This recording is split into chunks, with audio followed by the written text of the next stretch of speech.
Hey, we're going to have another panel discussion at this moment. So if you could go ahead and turn your attention to the stage as we talk about this idea of marriage, relationships, the second part of the Great Commandment.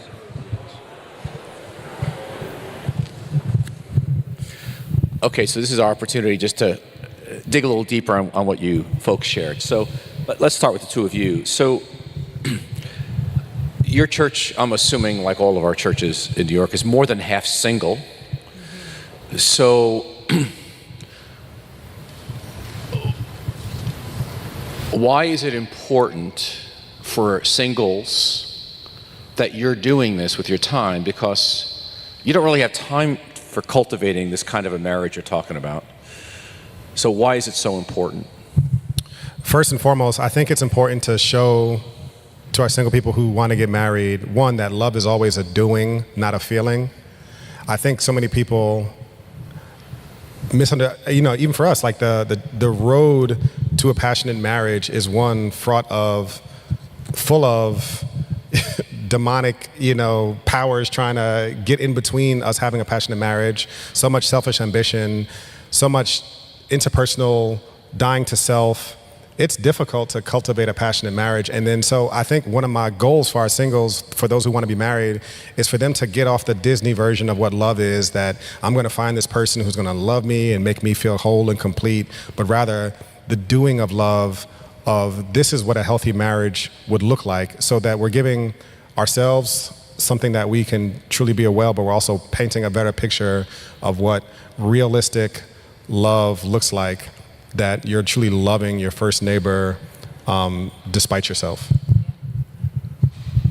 Yeah, I agree with that. I think it's been incredible for people to, question or come in contact with some of the pre-held notions and narratives that they have about marriage, relationships, what it looks like, what to expect, again, the low bars that are often there as a model, and really hopefully elevate, and really think about how marriage is this reflection of, I really think the sign and wonder thing is just so incredible, right?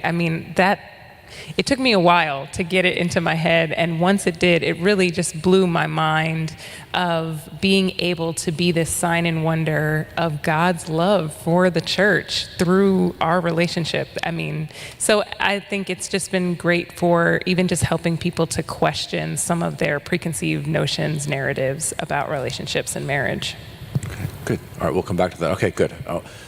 Okay, Krishan, why don't you talk about your journey, you and Danny, and you heard their story as you've got in this journey of emotional health and this whole marriage theology of sign and wonder. What shifts have you made in your marriage, and how has it had an impact on your family, your kids, as well as the church?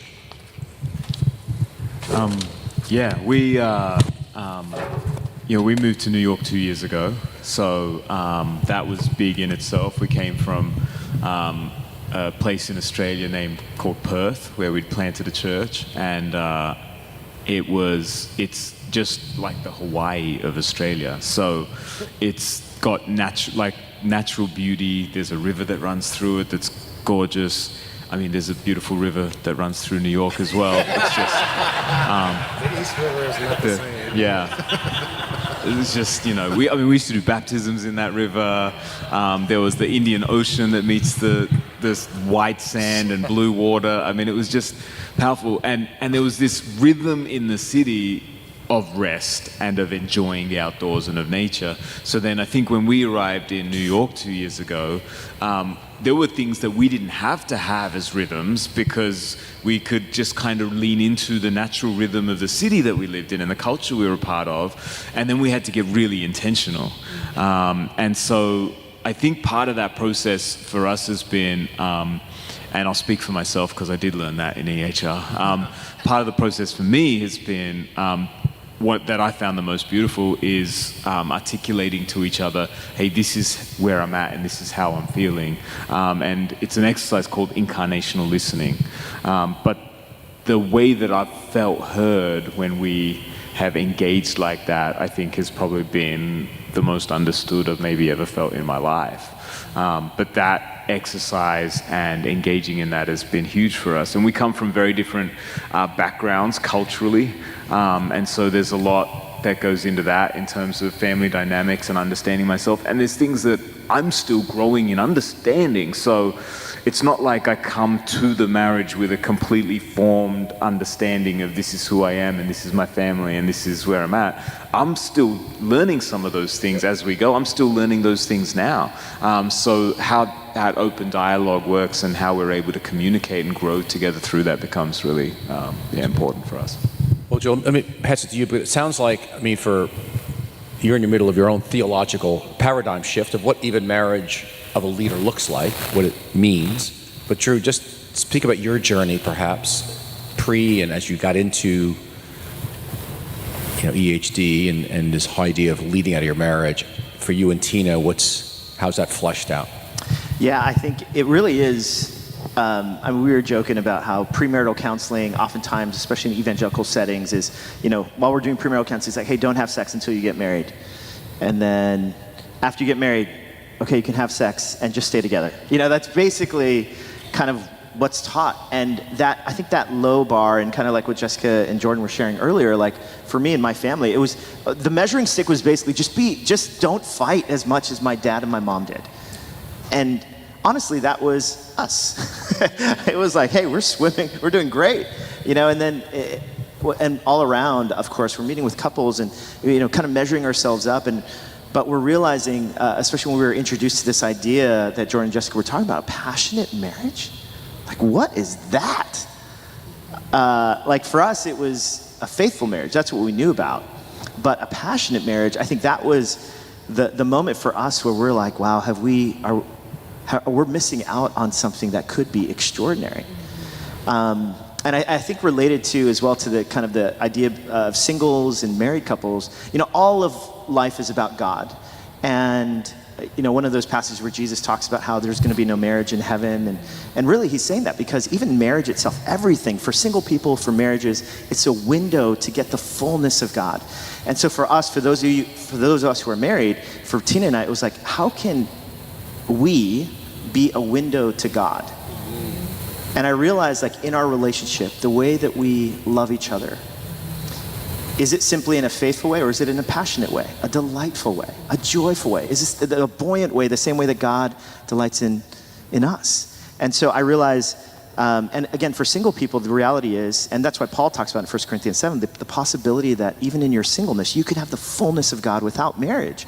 And so for us, realizing if marriage can be a window and a pathway into experiencing the fullness of God's love, like when Tina delights in me, when she forgives me, when she believes in me, like, it doesn't matter what's happening in the world around me. Like, there's a sense of security and joy that I experienced the gospel through her in a way that has really changed us. And I know has changed the dynamic of our conversation and what we aim for when it comes to marriage. Drew, you organized the content of this conference, and it is pretty amazing. You put this, we had slowing down for a session, and then leading out of your marriage was a second session. What was your hope? That was a very significant decision. And what was your hope in doing that? There's so many topics you could have chosen. Limits, grief, loss. Think about all the stuff we could have done. But marriage, you put here. What was your dream and hope for this group here, listening in on this? Some, I'm sure, for the first time hearing this kind of a talk. I would say over the past 2 days, it's just this integrated kind of spirituality, right? Like 1 Corinthians 12 to 14, spiritual gifts, spiritual power. And hopefully we got a taste of that. We experienced that yesterday. Right smack in the middle is 1 Corinthians 13, is love. And, Paul is basically saying, hey, here's the most excellent way. And I realized from my own personal story that, like I mentioned, like my father was someone with tremendous spiritual power. But I know what we experienced as kids. And my dad was doing the best he could. It's taken years for me to understand he was doing the best he could. And I think my own journey in seeing where we are and living out the Great Commandment before the Great Commission, both are important, but the Great Commandment it's all integrated. And so there could be spiritual power, but if it lacks love, you know, and one of the things that my wife and I often say is like, if we replace love is patient, love is kind, love is not self-seeking, we just put your spouse's name into love, you know. Drew is patient, Drew is kind. I tell her not to do that very often, but anyhow. But it's, again, talking about inventory, right? Like, we want to be walking into the fullness with integrity of what God has called us to be and do. And I think all of this matters. Having a deep, prayerful spirit, loving our neighbors, having a sense of an integrated spirituality that slows down, but it has to be reflected, hopefully, with our first neighbor. And so that was really the idea behind everything, was this integrated kind of spirituality. Wow. Okay, so we've all been trained in seminaries, Bible schools, leadership conferences, and so many things. But I suspect few of us, if any of us in this room, were trained on leading out of our marriage as a seminary course or Bible school course. We never talked. Kind of assume, keep it together and let's go build the kingdom of God. So let's start with you, Jordan. We'll go across. Here we are. We're touching on something which really is not part, especially of evangelical, charismatic, Pentecostal. Think of the global church. It is not in the curriculum. It's not talked about. It's kind of assumed. It'll all work out. Love Jesus, love your spouse, go. What would you say, give one practical step or maybe an insight with a step, however you want to do it for our group here, that you'd like to leave them with? Because we're talking about a very large theological topic, paradigm shift, tons of practical issues. Some are stuck in their marriages. Some been through a divorce recently, all that stuff. Some single want to get married, in leadership. So, you know the diversity in a room like this. What would be perhaps one thing you'd want to say to this group? I think in Daniel 1, I love Daniel's intention to try something that he knew God was inviting him into, even though it was the opposite of what everyone else was doing.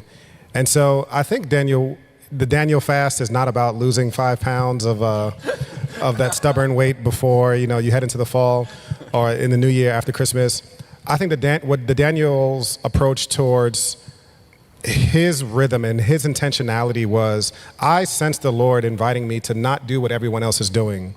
And one of the things that's so fascinating about Daniel 1 is he was invited to the king's table, and that table had to look more impressive than anything he has ever seen in his life. Wow. Not just the king's table of Israel, this is the king of Babylon, this is the mega empire, this is the most impressive thing he has ever seen in his life. And he is saying, I'm not going to do what other people find to be extremely impressive. What would Jordan find impressive? My substitution of that would have been, an amazing platform and ministry, all these different things, millions of followers. And to say, I don't want that. I instead want to do this. And you know what? Let's circle back in a little bit. Let me try it this way. And let's circle back and let's see who's healthier. You can do it your way. You eat at the king's table. You do these different things. I'm going to do it this way. And let's circle back and see who's healthier. And just from having spent a lot of time in, obviously American Christianity circles, I just know that this is healthier to not have to eat at the king's table and to do it our way, where we seek a passionate marriage as our first ambition. And so for you to give yourself permission to just try it and then say, you know what, for the next year, I'm going to invest deeply as marriage is my first ambition. And then I'll come back and see if it was a better choice for me. So I think that's the biggest encouragement I'd have. Thank you so much. Mm-hmm.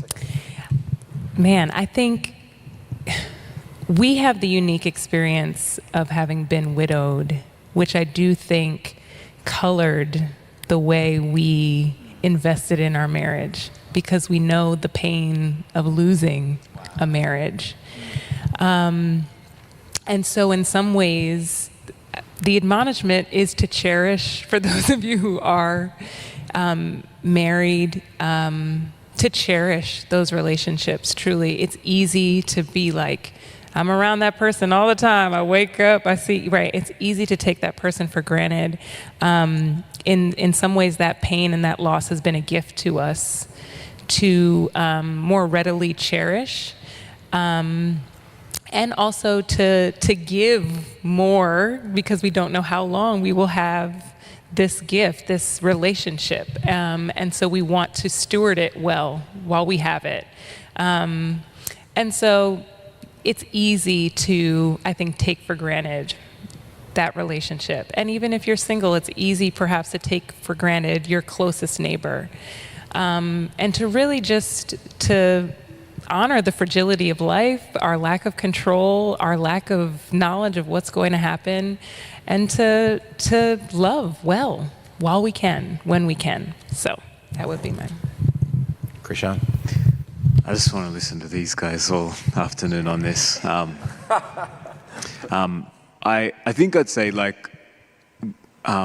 it's an example and a witness to those outside of our church.